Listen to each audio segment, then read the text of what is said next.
Assalamualaikum, saya baru ngeh kalau di channel ini ternyata saya belum posting G-Shock GA200, tapi malah sudah ada dua video tentang model lain yang mengcopy si Casio ini. Selamat datang kembali di channel Dijamin, tempatnya jam tangan budget, dan kali ini kita akan mengulas si keren Casio GA200. Dan yang ini adalah varian dengan tema hitam stealth, kode 1A1 yang merupakan salah satu dari 3 line up paling awal. GA200 ini adalah jam tangan dengan gabungan analog dan digital yang dirilis pada tahun 2019, dan sebagai sebuah G-Shock kita bisa mengharapkan kalau dia tangguh, kuat, serta punya ketahanan terhadap air dan guncangan. Model ini memiliki bentuk unik oktagonal yang membuatnya diberi julukan Casio Oak karena ada kemiripan dengan Epi Royal Oak.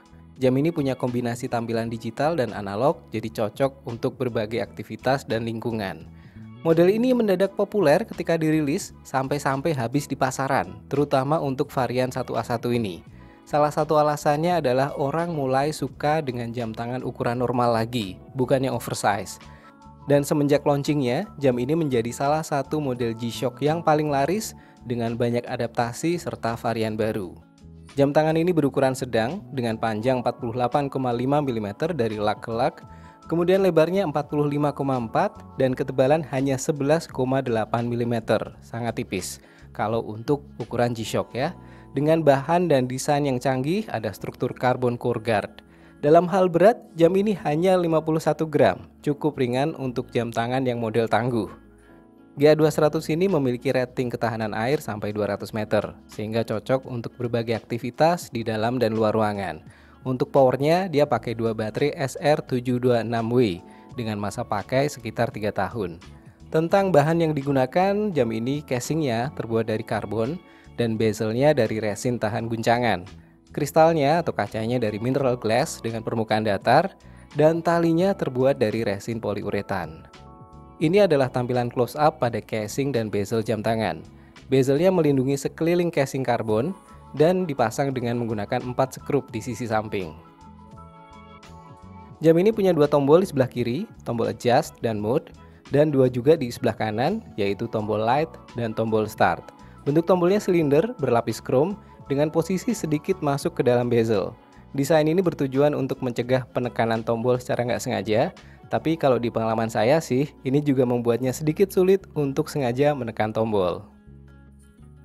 Di bagian depan ada bezel yang melindungi kaca sekitar hampir 1 mm, dan dengan kaca jenis mineral glass kita bisa mengharapkan jam ini lebih tahan terhadap goresan.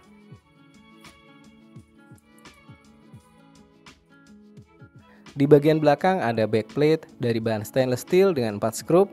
Tercetak di plat belakang adalah spesifikasinya, kode modul 5611, nama modelnya, peringkat tahan air sampai 20 bar atau 200 meter ya, sama aja, dan lokasi produksinya.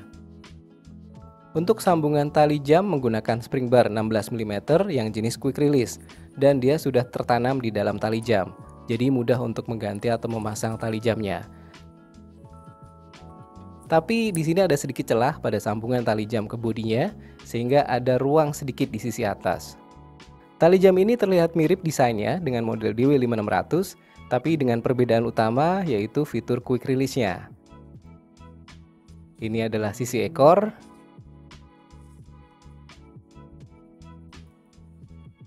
Dan ini adalah sisi gespernya. Nah, untuk gesper dari varian ini berbahan logam dengan finishing matte atau doff yang keren.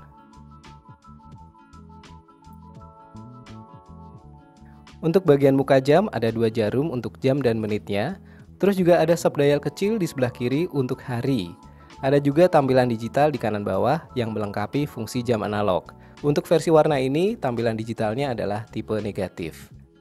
Untuk bagian digital ini ada 5 mode, yaitu mode timekeeping, kemudian mode world time, kemudian stopwatch, kemudian ada countdown timer, dan terakhir adalah ada 5 alarm berikut hourly signal.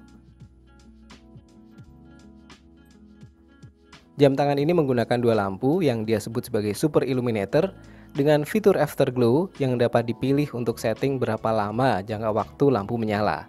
Satu lampu untuk layar digital, sementara satu lagi untuk tampilan analog di kanan bawah. Dan di sini kita bisa lihat bahwa backlight-nya untuk LCD-nya, untuk layar digitalnya, bekerja dengan baik. Tapi lampu yang untuk bagian analognya kurang maksimal memberikan cahaya yang bisa sampai ke sisi kiri jam, termasuk ke subdial hari. Tapi di sisi lain, jarum jam tangannya sendiri sih sudah dilengkapi dengan fitur Lume atau Glow in the Dark, yang ya nggak terlalu terang sih, tapi masih cukup. Oke, langsung sekarang kita bahas 6 hal yang mungkin teman-teman akan suka dari jam tangan ini. Pertama, jam ini tangguh. Ini adalah G-Shock dengan rating tahan guncangan yang baik, dan juga ketahanan air sampai 200 meter, penggunaan kaca mineral yang tahan gores, dan adanya carbon core guard. Kemudian yang kedua, ini jam tangan yang sangat nyaman untuk jenis jam tangan yang tangguh. Jadi G-Shock dan jam tangan tangguh dari merek lain biasanya besar dan tebal.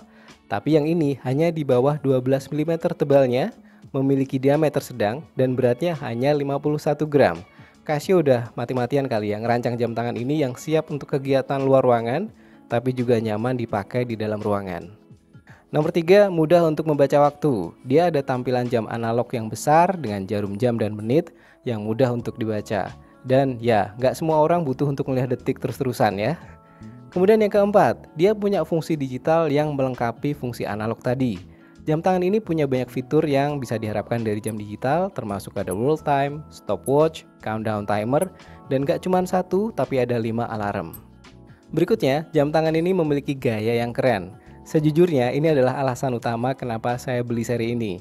Dan saya percaya ada banyak orang lain yang juga memilih karena hal itu. Bentuk oktagonalnya dengan wajah analog yang bundar, dengan 4 tombol di sisi kanan kiri, memberikan kesan sporty, tangguh, tapi tetap stylish. Dan terakhir, jam ini dijual dengan harga masih di bawah $100. Bahkan kalaupun ini bukan G-Shock, dari gayanya dan harganya yang di bawah $100, tetap jam ini punya value yang bagus. Di sisi lain, seperti yang tadi saya sebutkan, ada beberapa hal yang mungkin teman-teman perlu pertimbangkan. Pertama adalah display digitalnya agak kecil. Jadi kalau misal teman-teman pakai kacamata untuk baca buku seperti saya, mungkin akan merasa kalau tampilan digitalnya terlalu kecil untuk bisa dibaca dengan cepat. Dan ini lebih sulit lagi untuk versi yang negatif display. Yang kedua, lampu untuk bagian analognya kurang kuat untuk menerangi subdial hari yang ada di kiri. Misal teman-teman ada di tempat yang gelap, terus perlu untuk mengecek hari, kemudian menekan tombol backlight, maka mungkin masih tetap sulit untuk baca subdial harinya. Tapi by the way, ini mungkin bukan masalah besar untuk versi lain yang punya warna jarum lebih kontras, beda dengan varian 1A1 ini. Berikutnya ada sedikit celah antara tali dan bezel. Meskipun ini bukan masalah besar, tapi mungkin akan mengganggu bagi teman-teman yang memperhatikan detail desain.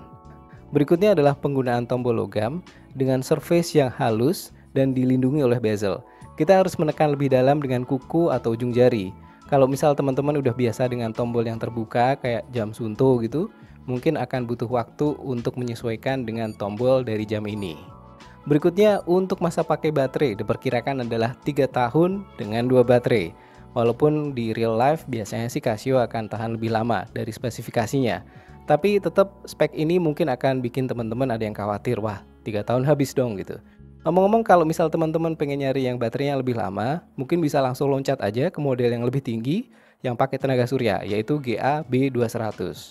Dan terakhir, jarum analognya kadang-kadang akan menutupi display digital. Ini adalah hal yang umum dengan desain AnaDigi. Dan iya, jam ini punya fitur hand shift. Dengan menekan tombol light dan mode, nanti jarum analognya akan berpindah atau geser sehingga tidak menutupi display digital. Namun fitur ini akan berhenti begitu teman-teman menekan tombol mode, yang mana ini akan mengganggu kalau misal pengen pilih mode lain seperti misal stopwatch. Solusinya adalah pilih modenya dulu, baru tekan tombol hand shift. Oke, itulah hal-hal yang mungkin teman-teman perlu tahu dari jam tangan ini. Ini adalah jam tangan yang keren, tangguh, multifungsi, dan meskipun dengan semua hal yang saya sebutkan tadi, saya benar-benar suka GA200. Dan ini nggak akan dijual kayaknya sih. Tetap akan jadi bagian dari Colpri untuk waktu yang lama. Semoga teman-teman bisa dapat cukup gambaran dari ulasan ini. Thank you udah nonton. Jangan lupa untuk klik like, subscribe. Sampai ketemu di video berikutnya. Wassalamualaikum.